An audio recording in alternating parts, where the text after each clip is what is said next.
खाली करून काम करतो, पण डोळे मात्र त्याच्यावर ठेवतो.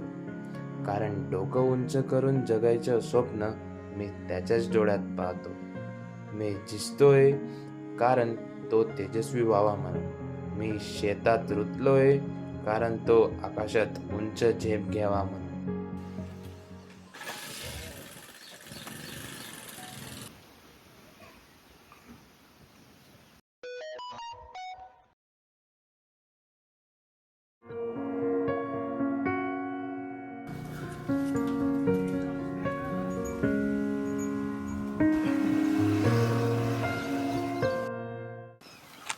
बाबा बोल बेटा.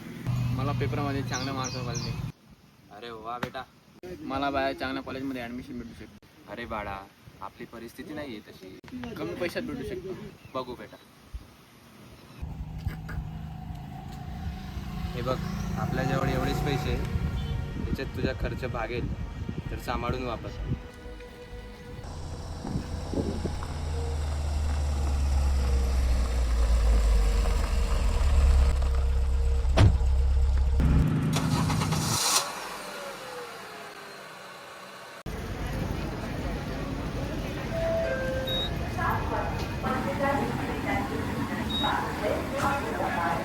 क्रमांक 32 39 क्रमांक 5 वर थांबले आहे. नाशिक निफाड येवला मार्केट.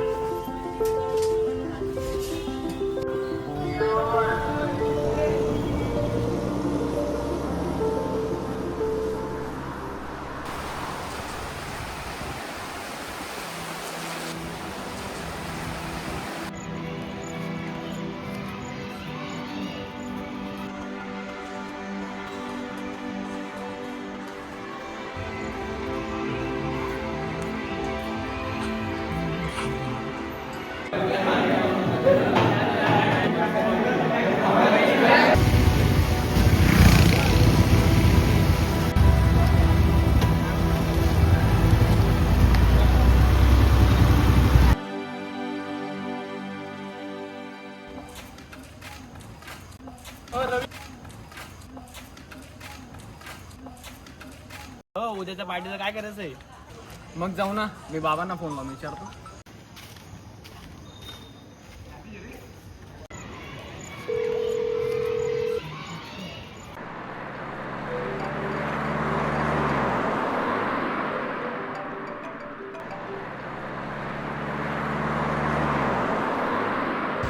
हॅलो.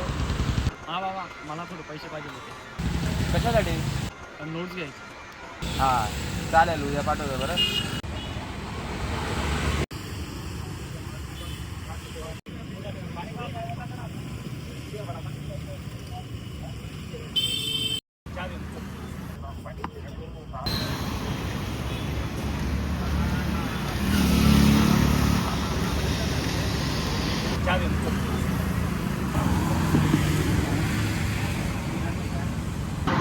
कसं आहे बटू? काय झालं एवढं दिवस दिसलं नाही तो आम्हाला? अरे एक अडचण होती थोडी. काय झालं? अरे थोडी पैशांची अडचण होती. कोणाला बाहेर शिकायला टाकलं होतं, पण पैसे आता व्यवस्था नाही होते.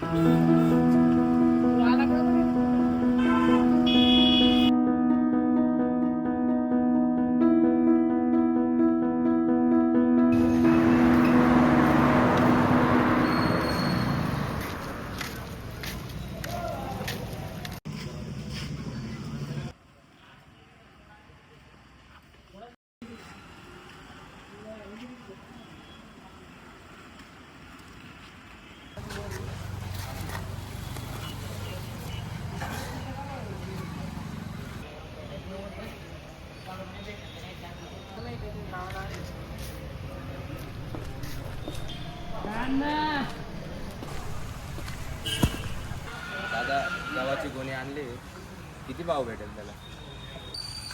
अण्णा 2200 पर्यंत भेटेल. दादा भाव तर खूप कमी आहे, थोडं बघा ना काही. रेट कमी आहे अण्णा. ज्या भावात मिळतंय त्या भावात देऊन टाका. कशाला डोक्याला ताण घेता? जाऊ द्या मग दादा, देऊन टाका. मोजून घ्या.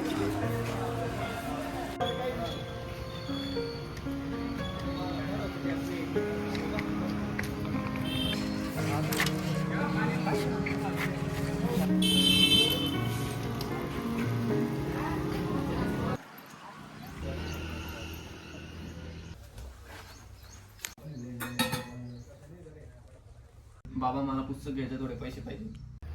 बेटा माझ्याकडून पैशांची व्यवस्था झाली नाही. तुमचं दरवेळेस असंच असतं, तुमच्याकडे कधीच पैसे नसतात. मी तुझ्यासाठी सगळं घालून टाकलं. शेत, जमीन, सोनं, नाणं, दिवस रात्र एक केली. ते समजून घेण्याचा भाव तरी तुम्हाला शिकवला जातो का रे शाळेत?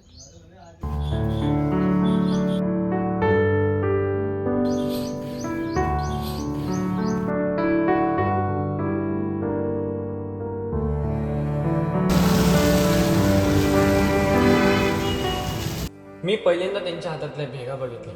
त्या भेगा त्यांचा संघर्ष होता, त्यात त्यांचा त्याग होता. त्यांच्या डोळ्यात मी पाहिलेले एक विशाल समुद्र, त्यात दिवसभराचे कष्ट आणि रात्रभराची वेदना होती.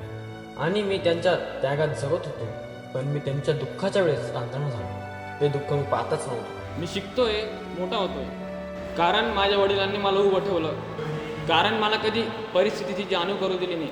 पण शेतकऱ्याच्या पिकाला जर भाव मिळत नसेल तर त्याचं कष्टाचं काय?